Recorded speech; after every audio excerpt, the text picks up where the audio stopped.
સ્વાગત છે।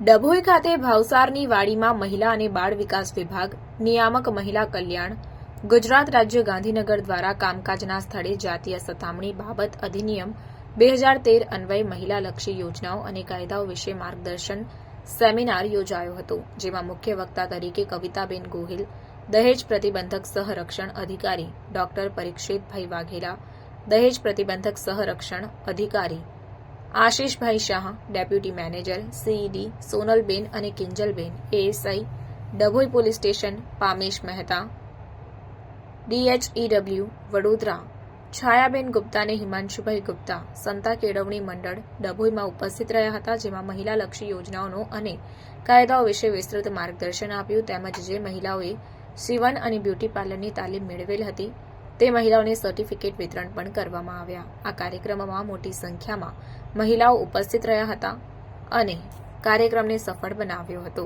સાથે જ તાલીમ પણ લીધી હતી। મહિલા બાળ અધિકારીની કચેરી વડોદરા દ્વારા આજે અહીંયા કામકાજના સ્થળે જાતીય સતામણી અધિનિયમ અંતર્ગત સેમિનારનું આયોજન કરવામાં આવેલું હતું, જેમાં મોટી સંખ્યામાં બહેનોએ ભાગ લીધો હતો। સાથે સાથે સંતા કેળવણી મંડળ જે એનજીઓ છે તેમાં સીડીઆઈ દ્વારા સીવણ ક્લાસ, બ્યુટી પાર્લર એના ક્લાસીસ શરૂ કરવામાં આવેલા હતા। તે બધાની તાલીમ પૂર્ણ થતાં તે તમામને સર્ટિફિકેટ વિતરણનો કાર્યક્રમ પણ આજે અહીંયા આયોજન કરવામાં આવેલું હતું।